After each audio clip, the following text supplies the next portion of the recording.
Hello guys. पिछली classes में हमने कुछ डिविजिबिलिटी रूल्स पढ़े थे। आज मैं आपको कुछ क्वेश्चंस कराऊंगी। जो लोग कॉम्पिटिटिव एग्ज़ाम्स की तैयारी कर रहे हैं तो उन्होंने देखा होगा एग्ज़ाम्स में इस टाइप के क्वेश्चंस आते हैं। सो स्टार्ट करते हैं।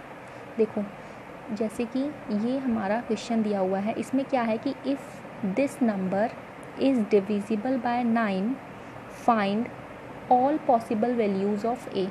इन्होंने बोला है अगर ये जो नंबर दिया हुआ है ये 9 से डिविजिबल है तो हमें ए की जो जो वैल्यूज़ हो सकती हैं वो हमें बतानी है। ठीक है, तो 9 की डिविजिबिलिटी हमने देख ली थी। अगर कोई भी नंबर 9 से डिविजिबल है इसका मतलब उसकी सारी डिजिट्स का जो सम है वो हमारा 9 से डिविजिबल होना चाहिए, राइट। तो इस क्वेश्चन को हम कैसे करते हैं, अगर ये एग्ज़ाम्स में आता है, ये हमने ये नंबर उतारा 3 5 6 2 A 5 7। देखो हम क्या करते हैं, नॉर्मली इन सारे नंबर को ऐड करके देखने लगते हैं, फिर यहाँ पे एक ही जगह पे वैल्यूज़ पुट कर लेते हैं कि क्या क्या हो सकता है कि ये 9 से डिवाइड हो जाए। तो उससे बेटर है कि आप लोग क्या करो, जो जो नंबर इस नंबर में 9 बना रहे हैं उनको हटा दो, क्योंकि वो तो 9 से डिविजिबल हो ही जाएंगे। जैसे कि 6 और 3 ये दोनों मिलके 9 बना रहे हैं तो इनको हटा दो। 6 और 3 9 बना रहे थे, हटा दिया। 7 और 2 भी हमारे 9 बना रहे हैं, इनको भी हटा दो। ठीक है, अब हमारे पास क्या क्या बच गया, 5 और 5 10 होता है, तो ये 9 नहीं बना रहा है, इसको रहने देंगे। तो हमारे पास बच गया 5 + 5 + A, ये ओके।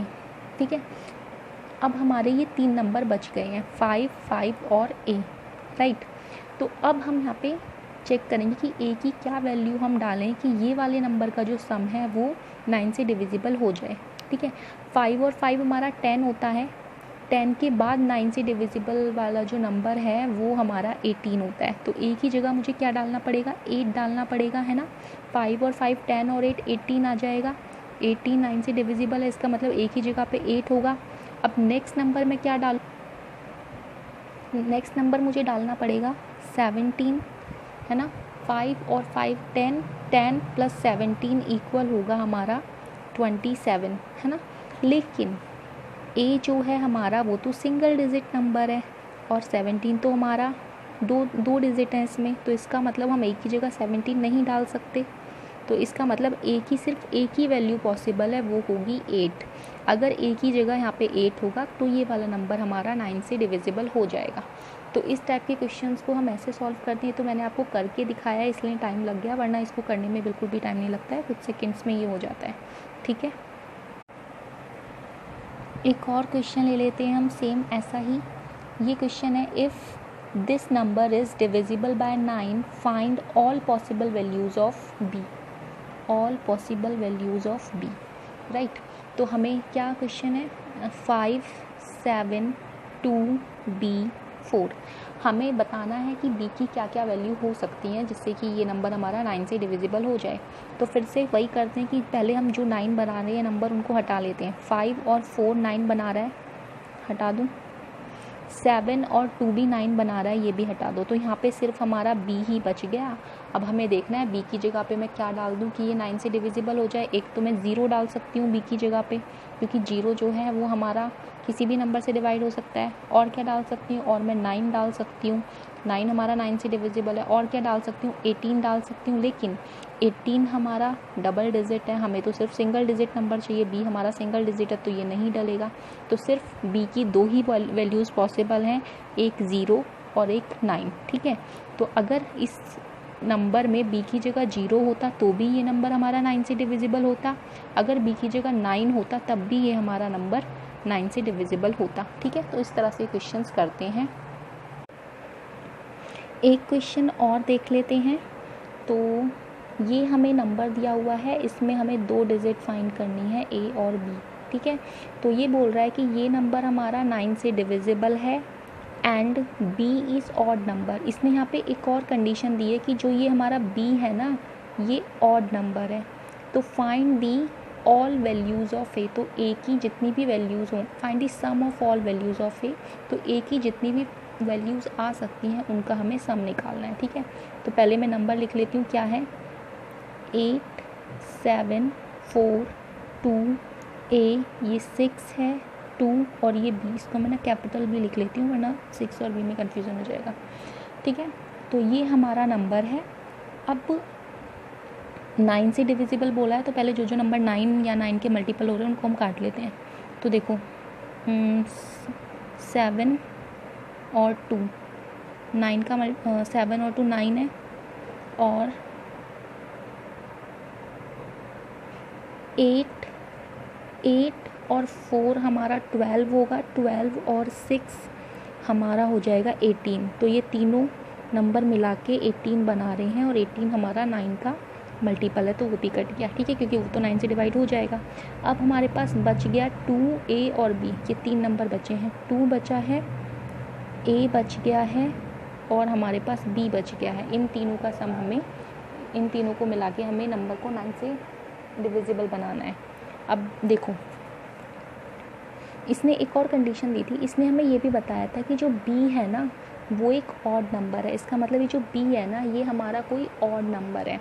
अब ऑड नंबर हम सकते, या तो B की वैल्यू 1 हो सकती है, या B की वैल्यू 3 हो सकती है, या फिर 5 हो सकती है, या फिर 7 हो सकती है, और या फिर 9 हो सकती है। ठीक है, उसके बाद नहीं हो सकती, क्योंकि उसके बाद जो नंबर आ जाएंगे डबल डिजिट वाले आ जाएंगे, ये हमारी सिंगल डिजिट है। ठीक है, तो B जो है इन पांचों में से ही कुछ हो सकता है। अब B इनके अलावा कुछ नहीं हो सकता, B हमें पता चल गया।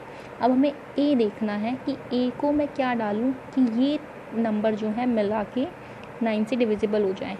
तो देखो, जब हम B को A मान रहे हैं, जब हम B को 1 मान रहे हैं, अगर B हमारा 1 है तो 1 और 2 कितना हो जाएगा 3।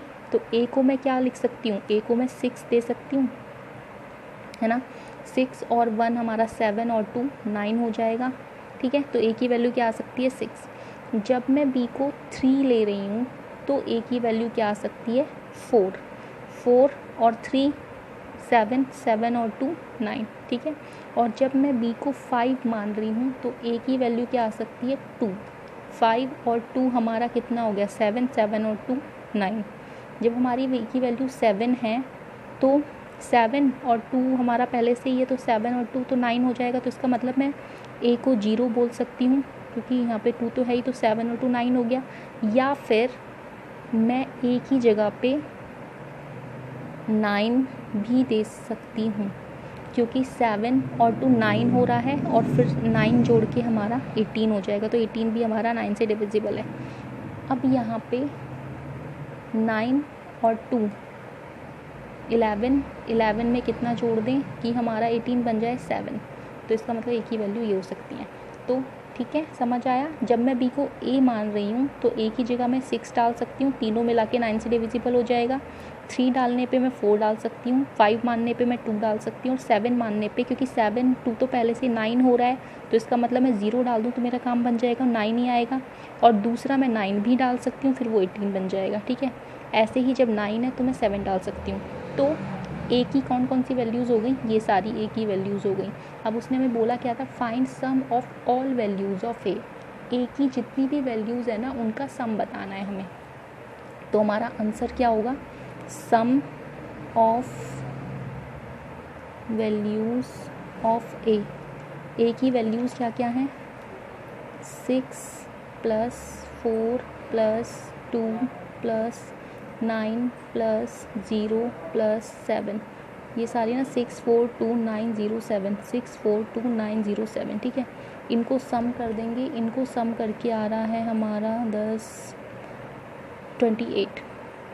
इनको सम करके 28 आ रहा है। इसका मतलब A की जो भी वैल्यूज़ हैं उनका सम है हमारा 28। तो इस तरह से हम इन क्वेश्चंस को करते हैं। मैंने 3 तरह के क्वेश्चंस आपको बता दिए हैं, इसी तरह से क्वेश्चंस होंगे। तो अगर आपको मेरी वीडियोस अच्छी लग रही हैं और हेल्पफुल लग रही हैं तो प्लीज़ मेरे चैनल को सब्सक्राइब कर दीजिए और मेरी वीडियोस को लाइक कर दीजिए। और बाकी अगर आपको किसी टॉपिक की वीडियोस चाहिए तो मुझे नीचे कमेंट बॉक्स में कमेंट कर देना। मैं पूरी कोशिश करूँगी कि जल्दी से जल्दी उस टॉपिक पे वीडियो बना पाऊँ। ठीक है, बाय गाइज़।